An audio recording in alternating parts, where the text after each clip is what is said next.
আসসালামু আলাইকুম। আমি মোহাম্মদ নাজমুস সাকিব। আশা করি সবাই ভালো আছেন আল্লাহর রহমতে এবং আপনাদের দোয়ায় আমিও ভালো আছি। তো আজকে যে টপিকের উপরে আমি কথা বলবো সেটি হলো এজেন্সি ছাড়া জাপানে যাওয়া যায় কিনা। হ্যাঁ, প্রথমেই আমি বলতে চাই যে এজেন্সি ছাড়া তো যাই, কিন্তু আ দুটার মধ্যে কম্পেয়ার করতে চাই আমি। যে জাপানে যাওয়ার ক্ষেত্রে যে বিষয়গুলো ঘটে সেগুলো নিজস্ব পদ্ধতিতে গেলে কেমন হবে এবং অপরদিকে যদি এজেন্সির মাধ্যমে যাই সেটি কেমন হবে। কাজ সম্পূর্ণ একই, কিন্তু এজেন্সি অনেক দায়িত্ব তারা নিয়ে নেয়, কাঁধে তুলে নেয় বা সহজ করে দেয়। কিন্তু নিজের ক্ষেত্রে সেটি নিজে করতে হয়। তো এইটা এই যে ধাপগুলো আমাদের পার করতে হয় জাপানে যাওয়ার ক্ষেত্রে বা জাপানে যাওয়ার সম্পূর্ণ প্রসেসের ভিতরে, সেই যাওয়ার ক্ষেত্রে নিজের যে পদ্ধতি এবং যে এজেন্সি পদ্ধতি দুটোর মধ্যে কম্পেয়ার করব। তো প্রথমেই আসা যাক জাপানি ভাষা শেখা। ভাষা খুব গুরুত্বপূর্ণ জিনিস জাপানে, আমরা সবাই জানি। জাপানি ভাষা ছাড়া চলা খুব মুশকিল। জাপানে যারা জাপানিরা আছে তারা ইংরেজি বোঝে না বললেই চলে। তারা সামান্য ইংরেজিটুকুও বোঝে না। তো জাপানে ভাষা শেখার ক্ষেত্রে যদি এজেন্সির মাধ্যমে শিখি, তারা সম্পূর্ণভাবে শেখানো, বুঝায়ে দেওয়া, অতঃপর পরীক্ষা দেওয়ার যে বিষয়টা আছে, মক টেস্ট ইত্যাদি তারা সম্পূর্ণ নিজেরাই নিয়ে থাকে। অপরদিকে স্কুল বা অপরদিকে যদি নিজে করি তাহলে অনলাইন থেকে হয় করতে হবে বা কোনো পরিচিত কোনো যে প্রতিষ্ঠান আছে যারা নিজস্বভাবে করতে হবে, কিন্তু তারা সম্পূর্ণ ঝামেলা পোহাতে চায় না। দ্বিতীয় নম্বরে যে বিষয়টি আছে সেটি হলো স্কুল বাছাই। জাপানে যাওয়ার ক্ষেত্রে দ্বিতীয় সবথেকে গুরুত্বপূর্ণ যে বিষয়টি হলো সেটি হলো স্টুডেন্ট ভিসার ক্ষেত্রে, সেটি হলো স্কুল নির্বাচন বা বাছাই। জাপানে জাপানি ভাষা শেখার শত শত স্কুল বিদ্যমান, তবে সবথেকে ভালো যে ল্যাঙ্গুয়েজ স্কুলগুলো আছে সেগুলো খুঁজে বের করা খুব মুশকিল। অনেক স্কুল আছে সেগুলা হোস্টেল সহ থাকার জায়গা প্রোভাইড করে।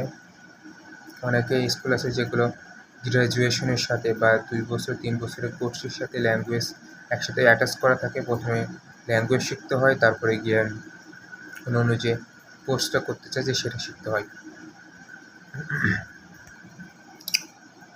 তো স্কুল বাছাইয়ের ক্ষেত্রে অনেক বিপদ থাকে বা অজানা অনেক তথ্য থাকে, যেহেতু আমরা বাংলাদেশে অবস্থান করতেছি। সেখানকার পরিবেশ, কোন স্কুল কোথায় অ্যাভেলেবেল আছে, কোথা থেকে কোর্স শুরু হবে, কোনটা আমাদের জন্য ভালো হবে, কোনটা সুটেবল হবে, এটা খুঁজে বের করা যায়। তবে এজেন্সির মাধ্যমে করলে কি হয়, এজেন্সির লোক অনেকে তাদের অভিজ্ঞতা থাকে বা ওদের সাথে তাদের জাপানিজ স্কুলের সাথে কমিউনিকেশন থাকে। তারাই মূলত বাংলাদেশ থেকে ছাত্র পাঠানোর জন্য জিজ্ঞাসাবাদ করে প্রস্তুতি নিয়ে রাখে। তো স্কুল বাছাইয়ের ক্ষেত্রে কিছু ক্রাইটেরিয়া আছে যেগুলো ফলো করে স্কুল নির্বাচন করতে হয়, সেটি হোক নিজে করতেছি বা এজেন্সির মাধ্যমে করতেছি। এজেন্সির মাধ্যমে করলেও নিজে খেয়াল রাখতে হবে না এমন বিষয়টা না। অনেক এজেন্সি আছে প্রতারণা করতে পারে, তো বিষয়টা খেয়াল রাখতে হবে। আবার এজেন্সি অনেক তারা যে কোনো একটি ধরা দিতেই পারে, কিন্তু নিজের সুবিধা অসুবিধা বুঝে আমাদেরকে বেছে নিতে হবে এজেন্সির কাছ থেকে করলেও সেটা। তো স্কুল বাছাই ক্ষেত্রে যে প্রথম যে বিষয়টি গুরুত্বপূর্ণ সেটি হলো টিউশন ফি। এটি খুবই গুরুত্বপূর্ণ, কারণ আমরা তো সবাই জাপানে যাচ্ছি নিজের লাইফ সেটেল করার জন্য, তাই না? তো এমন অবস্থায় হয়তো বা দু একজন থাকতেও পারে যে যাদের আর্থিক অবস্থা খুব ভালো, কিন্তু অধিকাংশ ব্যক্তিদের সবাই যারা জাপানে যায় তারা সবাই অধিকাংশ মধ্যবিত্ত। তারা অনেকে ধার দেনা করেও জাপানে যায়।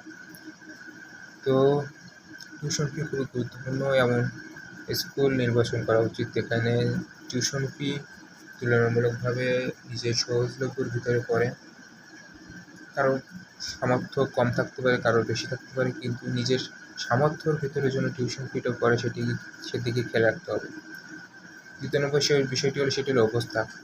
স্কুলটি ভাষা শেখার স্কুলটি কোথায় অবস্থান করতেছে? এটি কি টোকিওতে? কারণ টোকিও হলো জাপানের রাজধানী।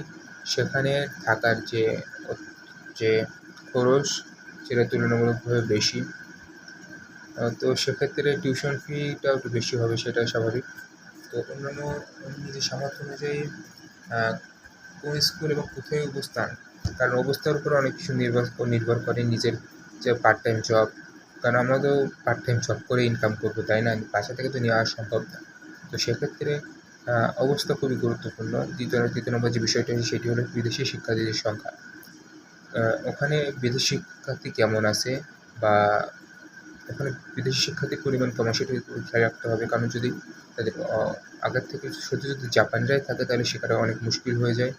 কারণ তাদের যদি অন্যান্য দেশের শিক্ষার্থীদের শেখানোর অভিজ্ঞতা না থাকে বা সেরকম পরিবেশ না পাওয়া যায়, তাহলে এটাও একটু মুশকিল হয়ে যায়। সেখানে বিদেশিদের শিক্ষার্থীদের সংখ্যা থাকলে একই লেভেলে বা স্যাররা সেভাবে বোঝানোর চেষ্টা করবে, সেজন্য সুবিধা হয়ে যাবে। পার্ট টাইম কাজের সুযোগ ৪ নম্বর যে পয়েন্টটা সেটি হলো আশেপাশে কোথায় স্কুলটি অবস্থান করতেছে, নিজের বাসস্থান কোথায় এবং আশেপাশে পার্ট টাইম জব করার মতো কী কী ফেসিলিটি আছে বা কোথায় পার্ট টাইম জব করতে হবে সেগুলোর দিকে খেয়াল রাখতে হবে। ছাত্রাবাস আসে কি না, যেহেতু আমি প্রথমে জাপানে যাচ্ছি সেজন্য কোথাও গিয়ে তো উঠতে হবে, তাই না? তো সেখানে ছাত্রাবাস আছে কিনা সেদিকে খেয়াল রাখতে হবে। কারণ বাহিরে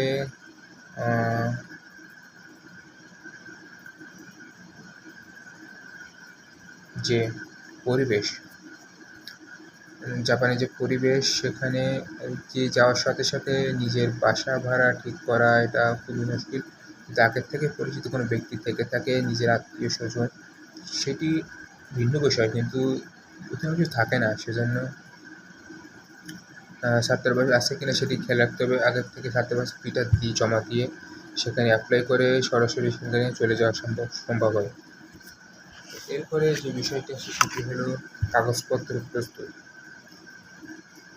তো কাগজপত্র কী কী প্রস্তুত করা লাগে? পাসপোর্ট সনদ, মার্কশিট, জন্ম সনদ, ছবি, ব্যাংক স্টেটমেন্ট, স্পন্সরের আয়ের প্রমাণ, স্টাডি প্ল্যান ইত্যাদি সমস্ত কিছু নিজে করতে গেলে নিজের অভিজ্ঞতা, যে ভুল ত্রুটি সম্পূর্ণ মিশিয়ে অনেক ঝামেলার মধ্যে পড়তে হবে, যেটি এজেন্সির মাধ্যমে করে অনেক সহজ হয়ে যায়। কারণ তাদের অনেক অভিজ্ঞতা পার্সন আছে বা তাদের সেরকম ব্যক্তিরাই এজেন্সি করে থাকে যারা অভিজ্ঞতা সম্পন্ন, তারা সহজেই বলতে পারবে কোন সময় কী করা লাগবে। তো এটা বা তারাই করে দেবে অনেক কিছু, তো এটা সহজ হয়েছে। স্কুল আবেদনের ক্ষেত্রে তারা ইন্টারভিউ নেয়। তো কোনো মেন্টর না থাকলে এটা অসুবিধাজনক হয়ে যায়। তবে অনেক এজেন্সি আছে তারা সাহায্য করে। তো সেক্ষেত্রে এজেন্সি প্রায়োরিটি পায়। COE সার্টিফাইড অফ এলিজিবিলিটি, অর্থাৎ আপনি যে যাওয়ার জন্য ওখানে প্রস্তুত জাপানে, সেটি বা সনদপত্র যেটি জাপান সরকার প্রদান করে থাকে 3 থেকে 4 মাস সময় নিয়ে বা 2 থেকে 3 মাস সময় নিয়ে, যেটি ওখানে যাওয়ার প্রমাণ প্রদান করে। তো সেক্ষেত্রে নিজে করাটা অনেক ঝামেলাদায়ক, কারণ এত কিছু কাজ সম্ভব না। কারণ যারা এজেন্সি করে তারা শুধুমাত্র এই কাজগুলো করার জন্য বসে থাকে, তাদের অভিজ্ঞতা থাকে, তাদের আগের থেকে এক্সপিরিয়েন্স আছে, তাদের যোগাযোগ থাকে সম্পূর্ণ। সেক্ষেত্রে তাদের এই বিষয়টা সহজ হয়ে যায়, কিন্তু আমাদের সাধারণ পাবলিকের ক্ষেত্রে কঠিন হয়ে যায়। তো এক্ষেত্রে একটু এজেন্সিই বেটার। টিউশন ফি পরিশোধ যাওয়ার আগে স্কুলের টিউশন ফি পরিশোধ করতে হবে। তো তাদের পরিশোধ করার ক্ষেত্রে তাদের ব্যাংকে পাঠানো, কত টাকা পাঠাতে হবে ইত্যাদি সমস্ত কিছু নিজেই লেনদেন করাটা একটু রিস্কি কাজ। নিজে করা যায়, কিন্তু এত কিছু যেহেতু অভিজ্ঞতা নাই আর প্রথমবারই করতেছি, এটা সম্ভব হয় না। তো এজেন্সির মাধ্যমে করা বেটার। তবে জাপানে যাওয়ার বিমান টিকিট, আবাসন তো আছেই, এগুলো তো এজেন্সির মাধ্যমে করা যায়। নিজে করাটা রিস্ক হয়ে যায়, কারণ সম্ভাবনা থাকে ক্ষতি হওয়ার। তো এজেন্সি ছাড়া যে সমস্যাগুলো হয় মূলত সেটি হলো ভুল স্কুল নির্বাচন, সম্পূর্ণ কাগজপত্র, ইমিগ্রেশন অতিরিক্ত প্রশ্ন, স্কুলের সাথে যোগাযোগ সমস্যা এবং সময় বেশি লাগা। এই সমস্যাগুলো মূলত যদি নিজে করতে চাই এজেন্সি ছাড়া, তাহলে এই সমস্যাগুলো উঠে আসতে পারে। তো এই সমস্তগুলো থেকে বাঁচতে গেলে এজেন্সির মাধ্যমে করা বেটার, কিন্তু আবার অপর একটি জিনিস যে এজেন্সি তো ফ্রিতে কোনো কিছু করে দিবে না। সেজন্য সে একটি চার্জ আদায় করে ৫০,০০০ থেকে ১.৫ লাখ টাকা পর্যন্ত একটি চার্জ তারা আদায় করে থাকে। তো আজকে এই পর্যন্তই, যতটা আমার জানা ছিল, আমি যতটা নোট করছি জানার ক্ষেত্রে ততটুকুই আপনাকে শেয়ার করলাম। হয়তোবা এটা পর্যাপ্ত না, তবুও হালকা আশা করি কিছু উপকৃত হবেন। আল্লাহ তাআলা যদি কিছু উপকার প্রদান করেন আপনাকে। ধন্যবাদ সবাইকে। আসসালামু আলাইকুম।